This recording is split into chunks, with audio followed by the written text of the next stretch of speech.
What's the point of having one of the best drivers of all time if the car simply isn't up to par?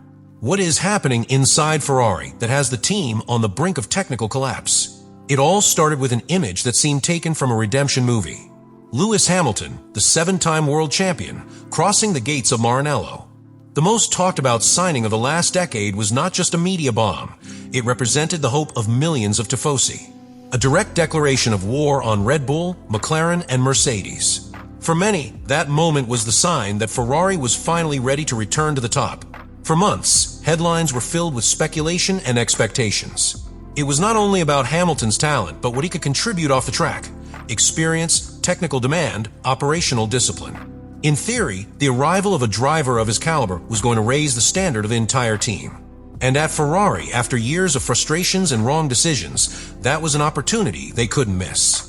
The SF25 project had been conceived as a complete change of direction. After 2024 season, where Ferrari achieved promising but insufficient results against McLaren's technical dominance, the team poured all its resources into designing a car that could exploit Hamilton's aggressive but precise style, while still taking advantage of Charles Leclerc's ability to adapt and qualify. The technical team, led by Enrico Cardile and under the direct supervision of Frédéric Vasseur, opted for a more radical design, a redesigned front suspension, a new floor concept, aerodynamic reconfiguration, all supposedly aligned with the recommendations of the British driver after his first sessions in the simulator. In Maranello, they knew it. They had failed in something fundamental. The promise of a balanced, versatile car capable of adapting to the talent of two exceptional drivers was broken at first contact with the real calendar. And although an attempt was made to maintain an image of trust in the media, the telemetry data told a different story. Consistency was an issue. Tire degradation was higher than expected. The car's ideal working window seemed almost unattainable outside of perfect conditions. And in Formula One, perfect conditions are an illusion.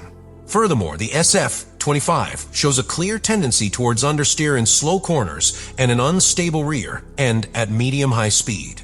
This combination is hell for any pilot. Leclerc has had to adapt his style to the lack of confidence in the front axle, braking earlier than usual. Hamilton, for his part, is dealing with a progressively unresponsive rear end, which complicates any attempt to generate clean traction off the line. The result, neither can extract the car's real potential. They are limited, conditioned, adapting their talent to the shortcomings of the car. To this we must add an endemic problem with tires. SF25 has serious difficulty bringing soft compounds to their optimal temperature, and when it does, degradation skyrockets. On circuits like Singapore or China, where thermal management is critical, Ferrari has been unable to find a compromise that works. In Austin, with an abrasive track and dry heat conditions, that problem will only be amplified. The most direct consequence, the race strategy becomes rigid, predictable, and uncompetitive. And as if all of this wasn't enough, the SF25's true Achilles heel lies in an unexpected place: the brakes. The thermal management of the braking system is poor, the result of a risky design decision. Ferrari sacrificed cooling capacity in search of aerodynamic efficiency, a move that has resulted in a system that overheats easily, especially in races with high ambient temperatures or on intense braking routes. Austin meets both conditions. In Singapore, the situation was critical. Leclerc experienced a thermal imbalance in the rear axle starting on lap 8. Within minutes, that problem moved to the front axle. Hamilton suffered even more. He finished the race without functional brakes, forced to exceed track limits to compensate for the loss of stopping ability. The most serious thing is that so far, Ferrari has not presented any real solution to this problem. And in a season where races are increasingly more strategic and less predictable, these types of failures don't just cost points. It costs reputation. Ferrari is currently the only team within the top 5 constructors that faces this type of structural limitation with its brakes. Neither Red Bull nor McLaren nor Mercedes have had to resort to techniques such as lift and coast from the first laps of a race. Only Ferrari, and that speaks of an error in the very concept of the SF25, not an isolated failure. Internally, engineers already recognize it. The car only works well in very specific circumstances. But in Formula One, designing a car that only performs under perfect conditions is like building a house on the beach and hoping it never rains. It is a bet doomed to failure, because F1 doesn't wait for anyone. And if your car can't adapt, your season is lost before it really starts. Ferrari isn't just losing races on the track. is losing the trust of its drivers, the credibility of its engineers, and the patience of its fans. The SF-25, more than a race car, has become the reflection of a team trapped between tradition and technical indecision. And now, in the run-up to the United States GP, that contradiction threatens to destroy any possibility of redemption. In a sport as ruthless as Formula One, a team's structural errors are not measured only in lap time. They are measured in emotional exhaustion, in accumulated distrust, and above all, in the way they erode the talent of those behind the wheel. At Ferrari, this erosion has two faces, Lewis Hamilton and Charles Leclerc. Lewis arrived at Maranello with the energy of a man ready to build his final legacy. He didn't do it for money. I wasn't doing it for convenience. He did it for history. After frustrating years at Mercedes, he saw one last mission in Ferrari, to lift the most iconic team in F1 and return it to the top. But he soon encountered a reality that neither his experience, nor his talent, nor his determination could ignore. Since his first weekend with the SF-25 in Australia, Hamilton has been on an emotional roller coaster. Adapting to such an unpredictable car has been a challenge that not even he had anticipated. He had to completely change his driving style, even inspired by Leclerc's technical approach, releasing the accelerator earlier, entering curves more smoothly to compensate for the instability of the rear axle. An unusual gesture for a seven-time world champion who had always made the car adapt to him, and not the other way around. But the most striking thing has not been the adaptation, but the personal sacrifice. Hamilton has not been able to drive to the limit because the car simply does not allow it. He has had to run thinking more about survival than victory.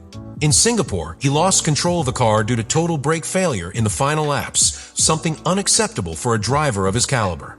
And the most frustrating thing is that Ferrari's overall performance has not allowed it to use its strategic strengths, nor its race reading. Every weekend becomes an uphill battle against factors beyond your control. And while Hamilton struggles to find his place in an environment that still doesn't understand him, Charles Leclerc lives an equally complex story, but from the other end of the emotional spectrum. He didn't make it to Ferrari. He was born in Ferrari. He is a product of his academy, the young face of a generation that dreamed of returning the title to Maranello. But after years of broken promises, bitter podiums, and isolated victories, Leclerc seems to have crossed the threshold of frustration. In China, a contact with his own teammate in the first corner cost him part of the front wing. He decided not to change it, preferring to risk less aerodynamic load to gain top speed. It was a decision that encapsulates Leclerc's state of mind, running with what there is, knowing that the ideal is not available. These types of decisions are not made by strategy, but by resignation. The most worrying thing is that within the team, both drivers are increasingly aligned in the same thinking. The problem is no longer the rival, nor the track, nor the weather. The problem is the car. And when the two main human assets of a team as large as Ferrari begin to look inward for answers that do not come, the damage is profound. At Austin, a circuit that rewards consistent performance and punishes technical instability, the SF-25's shortcomings will be amplified. And both Hamilton and Leclerc know it. They have been driving above their own limits for weeks, skillfully compensating for what the car does not offer by design. But that pressure is unsustainable in the long term. Because no matter how good they are, no matter how much they raise their level, the truth is inescapable. Without a capable machine, there is no magic of any value. And that is perhaps the quietest tragedy of this season. Two of the most talented drivers on the grid, locked in a structure that is not up to their standards. One struggling to adapt in his new home. The other trying not to give up on what was always his home. Both trapped in the same paradox, having the talent to win, but not the tools. This is not just another race weekend. It is the litmus test for a team that has been promising for years a rebirth that never ends up coming. Ferrari is not only playing for points or positions, their credibility, their narrative, their place in the elite are at stake. Because after signing Lewis Hamilton, after completely redesigning their technical structure and launching a new generation of cars, they cannot afford to continue being an unfulfilled promise. The world is watching them. The fans, the rivals, the media. Everyone is wondering the same thing. Can Ferrari correct course before the 2025 season slips through its fingers? And more importantly, can he offer his drivers, especially a seven-time champion like Hamilton, a car that lives up to the sacrifice he has made to wear red? The United States Grand Prix is more than a race. It's an opportunity. The last one before the season enters its most demanding stretch. It is a moment of truth in which every area of the team will be tested. strategy, reliability, adaptability, reaction capacity. Because if the SF25 fails again, if decisions become erratic again, if the results continue not to reflect the effort, then the narrative will change. It will no longer be a team under reconstruction. It will be a lost team again.